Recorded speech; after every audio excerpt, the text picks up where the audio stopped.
You marry into $34 million and go broke. You are 26, standing at an altar.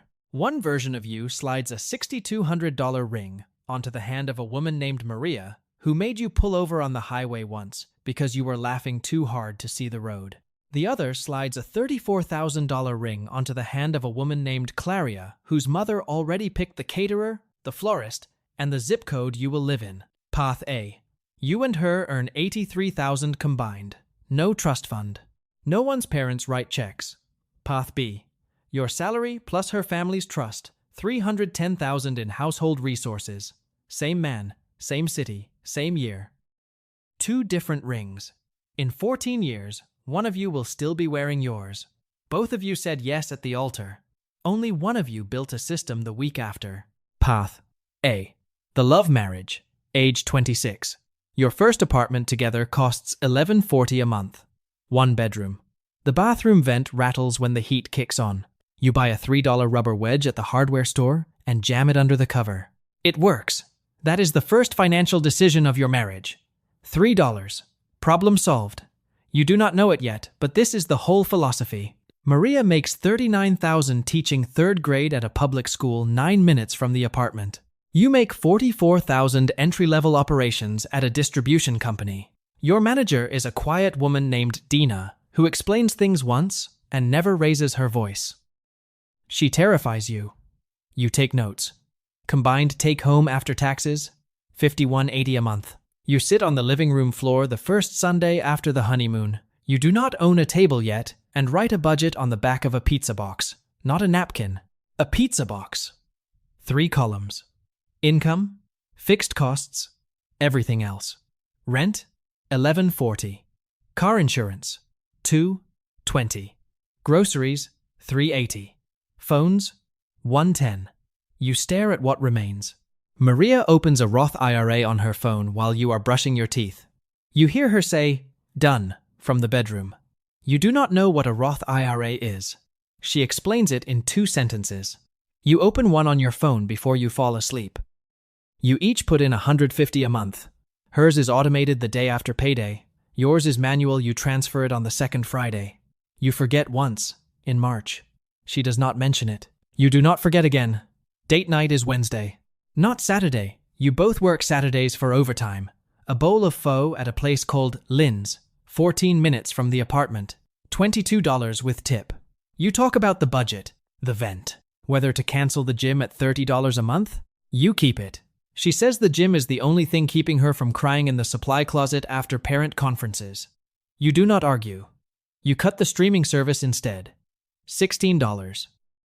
You do not notice it is gone. You eat at home 6 nights a week. Not from discipline, from math. The spreadsheet says $3.80 for groceries. You hit $3.74 in November. She is proud of this. You do not notice. By the end of year 1, $3,600 across both Roth IRAs. $1,800 in savings, you call it the emergency fund. It is not enough yet. It will be. 0 credit card debt. 0 car payment. Your car is a 2014 Nissan Sentra with a cracked dashboard and 126,000 miles. It runs. Net worth as a couple. Approximately $5,400. The number is small. The system is not. Maria twists the ring while you review the December numbers. It costs $6,200. You saved for it over 11 months. No financing, no installments. That ring is fully paid for, like everything else you own. The system you built on a pizza box will still be running in 14 years. You do not know that yet. But the first $150 is already compounding, and it will never stop. Path B. The money marriage, age 26. Your first joint checking account holds $23,000. Her parents wired $18,000 the week after the wedding. Your salary is $62,000 junior associate at a consulting firm her family's connections arranged. The hiring manager knew her father's name before you sat down. Her family's trust, built from a portfolio worth $34 million, distributes $248,000 a year into a separate account she manages. Most of it stays under family oversight managed accounts, a donor fund, obligations her mother tracks. What reaches your household checking is $8,000 a month. The rest compounds. The family does not touch principal. That is Rule 1. Combined household resources on paper, $310,000. Claria does not work for a salary. She manages the house, the appointments, the social calendar. She wanted to be a veterinary technician once. She mentioned it at a dinner 2 years before the wedding. Her mother changed the subject. She did not bring it up again. That is how decisions get made in this family. Quietly, permanently. The apartment is $3,800 a month. 2 bedrooms in a building with a doorman named Gerald, who knows her maiden name. Claria chose the apartment. The neighborhood matters to her family. You did not object. Objecting would require a conversation about whose money pays for what, and that conversation has a ceiling neither of you will touch. You lease 2 cars. Yours, $510 a month. Hers, $640. Insurance, $410 combined. Total car cost, $1,560 a month. The cars are appropriate for the neighborhood. That word appropriate you will hear it 400 times in this marriage. At dinner parties, at her mother's brunches. In the silence after you suggest something that is not, no one says, you must. They say, people like us. The effect is the same. She books a resort in Turks and Caicos for your first anniversary. 5 nights. $8,100 all in. She says her parents will split it. They send $2,500. You put the remaining $5,600 on a rewards card. The points are worth it, she says. You check the balance 3 weeks later. It has not moved. The minimum payment is $112. You pay the minimum. You do not clear it next month. A package arrives in October from a personal stylist her friend recommended. $2,200 in clothing. She returns $400 worth. The remaining $1,800 stays on the Amex. You see the charge on the statement. You do not ask about it. Asking would start the conversation about whose money this is. You are not ready for that conversation. You will not be ready for 10 years. By the end of year 1, $3,400 in savings. $7,200 in credit card debt across 2 cards at 22.4 to 9 and 24.9 to 9% APR. The lifestyle costs $11,400 a month. Your take-home is $3,900 after taxes. The trust adds $8,000 to the household. The rest stays in accounts you do not touch. Monthly budget, $11,900. The margin is $500. The ring payment is $1,000. The overflow lands on the cards. On $310,000 in combined household resources, the math should work. It does not. Net worth as a couple, approximately negative $15,800. The ring on your left hand cost $34,000. You financed $24,000 of it on a 24-month plan at $1,000 a month. 12 payments remain. The ring was supposed to be a promise. It was. Just not the kind you write on a pizza box. Path A, age 27 to 30. You get a $3,200 raise in year 2. Salary, $47,200. You do not upgrade anything. You do not discuss upgrading. The raise goes into the Roth IRA's contributions jump to $250 each. The spreadsheet updates 1 cell. You close the laptop. Maria drops the Saturday overtime and picks up tutoring at a community center. $35 an hour. 5 hours. That is $700 a month before taxes. She puts half into a brokerage account.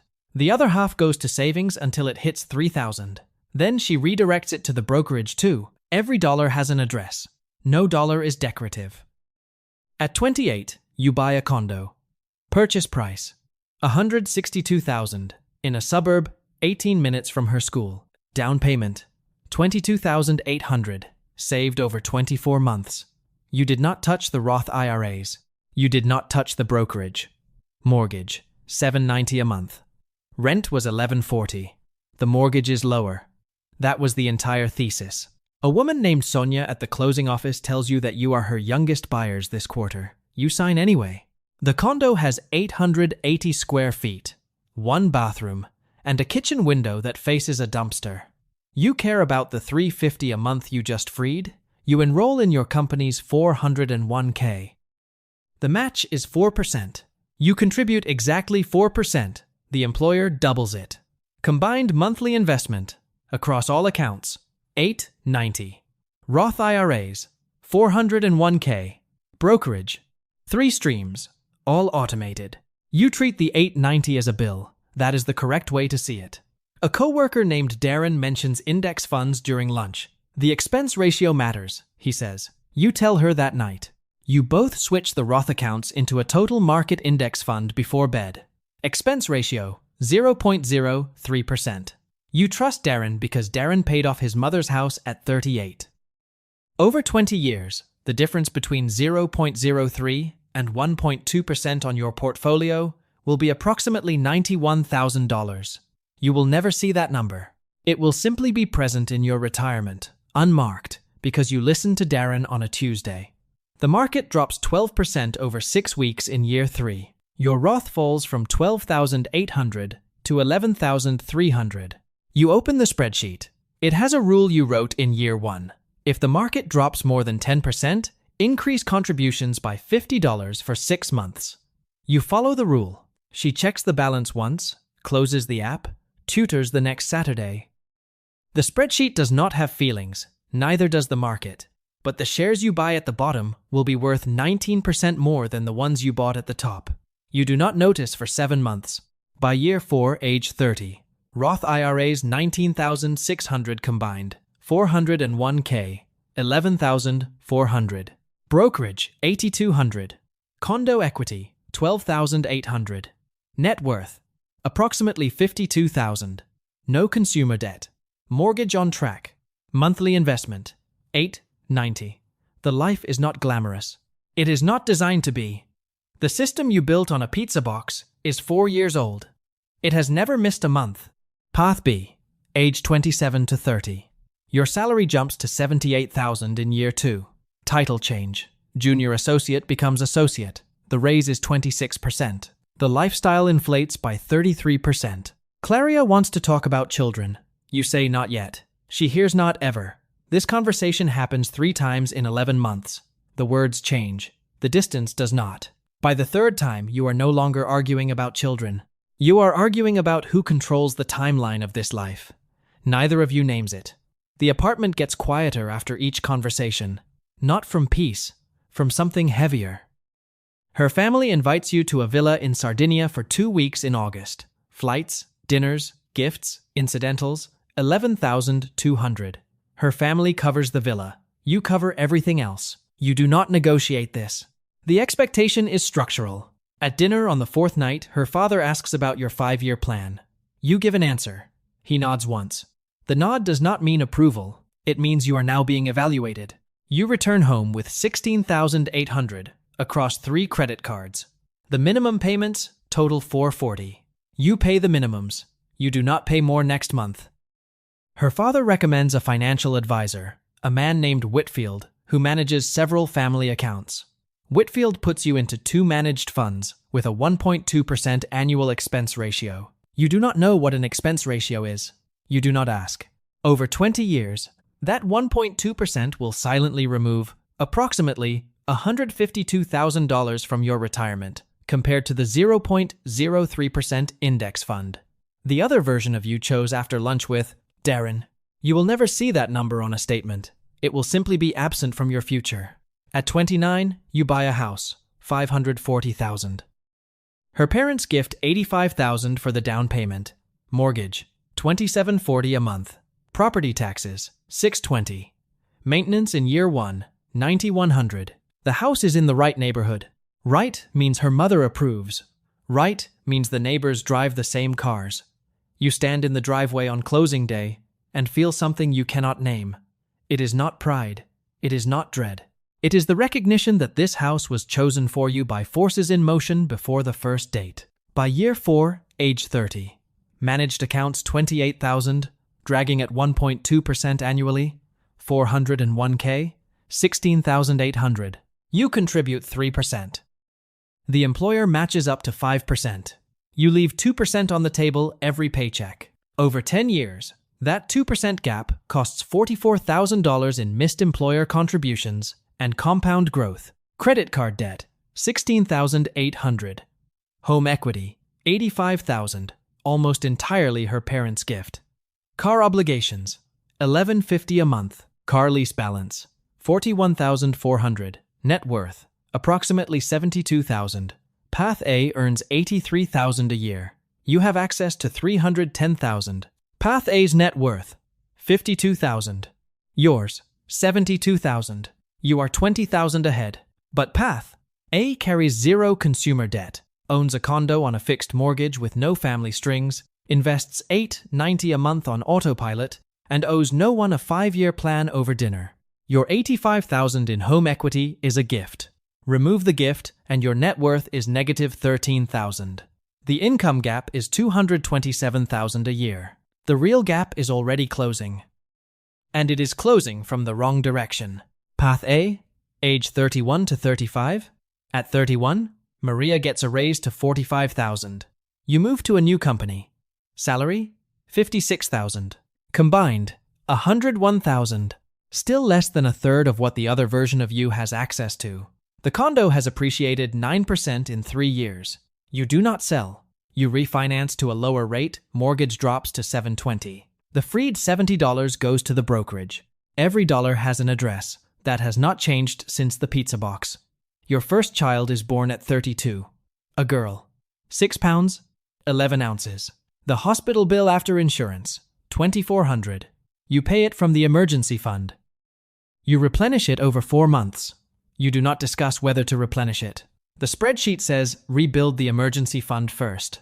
The spreadsheet decides daycare costs $12.40 a month. The budget cracks for the first time in 6 years. You sit at the kitchen table, a different kitchen now, same practice, and rework the numbers. The brokerage contribution drops to $100. The Roth stays at $250 each. She stops Saturday tutoring because the baby sleeps in 90-minute intervals, and she has not slept past 4:30 a.m. in 9 weeks. Monthly investment falls from $890 to $600. It hurts. You do it anyway. Maria checks the Roth balance at 3 a.m. while nursing. $28,000 combined. She thinks about the $150 you both started with at 26. She does not feel proud. She feels tired. The two are not mutually exclusive. You do not touch the emergency fund for daycare. That is the rule. The rule holds. At 33, a co-worker named Neil mentions a duplex listing 35 minutes from the city. Purchase price, $138,000. A contractor named Luis estimates $5,800 in repairs. You save for 10 months. Down payment, $19,500. You do not touch the retirement accounts. Mortgage on the duplex, $660. The second unit rents for $870. After insurance, taxes, and a 10% maintenance reserve, net monthly cash flow, $130. It is not life-changing. It is the second income stream. The first was the brokerage. The second is brick and a phone that rings at 11 p.m. on a Sunday. By 35 year 9. Roth IRAs, $38,400 combined. 401k, $26,200.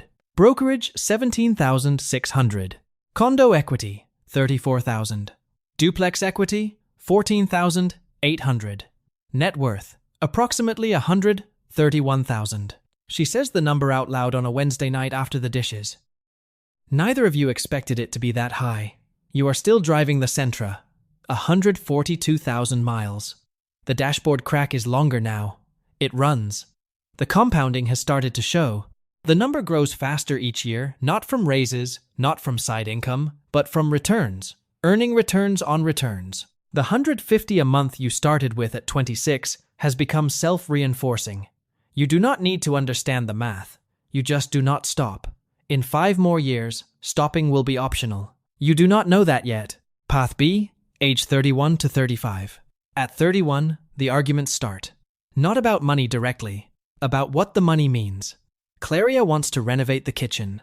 $52,000. Marble countertops, custom cabinetry, a wolf range she saw at her friend Leah's house. You say you cannot afford it. She reminds you that her parents helped with the down payment. The sentence lands like an invoice. The money came with expectations. The expectations came with silence when they are not met. You agree to the renovation. You take $20,000 on a home equity line at 7.9% variable. The rest comes from savings and a balance transfer card at 0% for 15 months. You mark the date in your calendar. You will not check it in time. The interest kicks in retroactively. That is how it works. The savings account drops to $1,400. Your daughter is born at 32. A night nurse for the first 8 weeks, her mother insists. Cost, $6,200. You do not argue. You are not sure who the night nurse reports to, you or her mother. Daycare is $2,600 a month. A Montessori her circle recommends. You sign the enrollment without comparing prices. The facility 4 miles away charges $1,700. You do not look. Looking would mean admitting the budget does not work at the altitude you have established. The altitude was never negotiated. It was inherited. Your salary reaches $108,000 by 33. You are earning well. The problem is not income. The problem is that your household spends $13,200 a month. Your take-home is $6,700. Her income contribution is zero. Every month requires $6,500 from somewhere else. Credit, family transfers, skipped maintenance. The 401k sits at $42,000. You have not raised the contribution rate since year 1. The employer matches up to 5%. You contribute 3%. That 2% you leave on the table costs $44,000 over the next 10 years in missed free money. Whitfield has never mentioned it. Whitfield earns 1.2% whether you contribute or not. At 34, Claria tells you over breakfast that her parents are disappointed in your career trajectory. She says it gently, the way people deliver information they have rehearsed. It does not land gently. You drive to work the next morning and sit in the parking lot for 14 minutes before going inside. You think about the villa in Sardinia, the ring, the house you did not choose, the cars you did not pick, the daycare you did not research, the advisor you did not question. You open your phone, you type divorce cost calculator into the search bar. You stare at the screen for 8 minutes. You close the phone. You go inside. You do not tell anyone. You do not open the search history again for 11 months. But the question is in the room now. It will not leave. By 35 year 9, managed accounts, $34,000. You stopped contributing in year 4. Whitfield still charges 1.2%. 401k, $52,000 growing slowly because you never increased the contribution. Home equity, $68,000. 6 years of a 30-year mortgage means most payments went to interest. HELOC balance, $14,200. Credit card debt, $23,000 across 4 cards. Car lease obligations, $21,600. Net worth, approximately $95,600. Path A's net worth at 35, $131,000. The couple earning $83,000 has $35,400 more than the couple with access to $34 million. The income gap is still over $200,000 a year. The wealth gap has inverted. Path A, age 36 to 40. The duplex tenants have renewed 3 times. You raise rent 3% annually. Net monthly cash flow, $190. The phone still rings. You still answer. It is also income that arrives whether you go to the office or not. You sell the condo at 37. It has appreciated 24% over 9 years. You net $38,000 after closing costs. You use it as a down payment on a 3-bedroom house in a suburb with a school rated 8 out of 10. Mortgage, $1,380 a month. Your daughter needs a yard. The payment fits the spreadsheet. The financial decision and the family decision point in the same direction. No one chose this house for you. You chose it from the spreadsheet, and the spreadsheet said yes. At 38, your salary reaches $74,000. Hers reaches $52,000. Combined, $126,000. You max both Roth IRAs for the first time, $7,000 each, the annual limit. The 401k contribution rises to 10%. Monthly total investment, $1,780. You feel middle class. You are building upper middle class infrastructure underneath a middle class life. No one can see it. No one is meant to. The Sentra has 158,000 miles. The dashboard crack reaches the passenger side now. It still runs. Your second child arrives at 38. A boy. Daycare doubles. The brokerage drops to 0. Maria says it at the kitchen table on a Wednesday night. We cut the brokerage. We do not cut the retirement. It is not a negotiation. It is a shared understanding built over 12 years of Wednesday budget reviews. 12 years of faux at Lynn's until Lynn's closed last year. The table is different now. Real wood, not a pizza box. The practice has not changed. By 40 year 14. Roth IRAs $118,000 combined. 401k, $82,000. Brokerage, $35,000. Duplex equity, $39,000. Home equity, $58,000. Net worth, approximately $332,000. The duplex produces $190 a month. The investments grow by $22,800 this year. From returns alone, you do not feel wealthy. You feel stable. Stable is underrated. Stable means the furnace breaks and no one panics. You hire a fee-only financial planner named Grace, $2,000 a year. She finds a depreciation schedule on the duplex that saves $1,600 in annual taxes. She models 3 retirement scenarios. Conservative, 58. Base case, 55. Optimistic, 52. You look at each other across the kitchen table. You remember the pizza box. Maria remembers the $22 pho. The table is different. The practice is the same. Path B, age 36 to 40. At 37, her parents restructure the trust. A new clause ties the principal to the family bloodline. The annual distribution drops from $248,000 to $40,000. The budget built for $310,000 now runs on $155,000. You file within 3 months. The divorce takes 9 months. Legal fees, $34,000. The exact price of the ring. Claria gets the house, the cars, and half the managed accounts. You get the 401k, $58,000, and your share of the managed funds, $19,000. Child support, $2,300 a month. Alimony, $1,600 a month for 4 years. Your post-divorce take-home, $6,800 a month. After support, alimony, rent, car, insurance, and minimum credit card payments, $840 left. $840 a month. That is your margin after 14 years with access to $310,000 a year. You rent a 1-bedroom for $1,580. Your daughter visits every other weekend. She sleeps on a pull-out couch. You buy her a comforter with elephants on it at Target on a Wednesday afternoon. $38. You stand in the aisle for 3 minutes, choosing between elephants and dinosaurs. It is the most intentional purchase you have made in 12 years. You do not use a rewards card. You pay cash. At 38, you sit in Whitfield's office for the last time. You move the managed accounts into a total market index fund. Expense ratio, 0.03%. You do not know how much the 1.2% cost you over 12 years. You do not ask. The number is 96,000 in lost compound growth. It will never appear on a statement. It was never born. At 40, your net worth? Approximately 95,000. The 401k grew to 74,000 with your new employer's match. The index fund sits at 24,000. The credit cards are down to 3,000.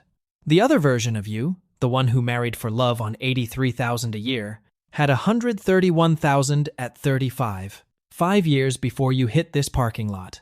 A fraction of the resources.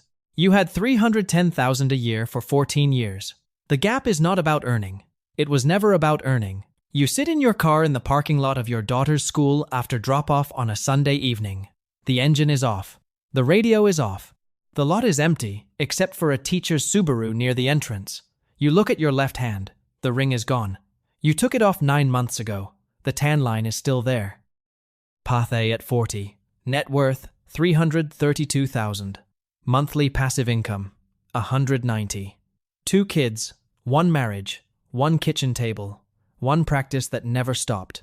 Path B at 40. Net worth, $95,000. Monthly passive income, 0. 1 daughter on alternating weekends, $840 of margin. A tan line where a $34,000 ring used to be. The distance between these 2 versions of you is $237,000. One earned $83,000 a year. The other had access to $310,000. One built a budget on a pizza box the week after the honeymoon and never stopped reviewing it on Wednesday nights. The other married into $34 million and never questioned what appropriate cost. Both of you said yes at the altar. Both of you wore a ring. One cost $6,200 and is still on the finger. The other cost $34,000 and left a mark. The Wednesday after the wedding still came.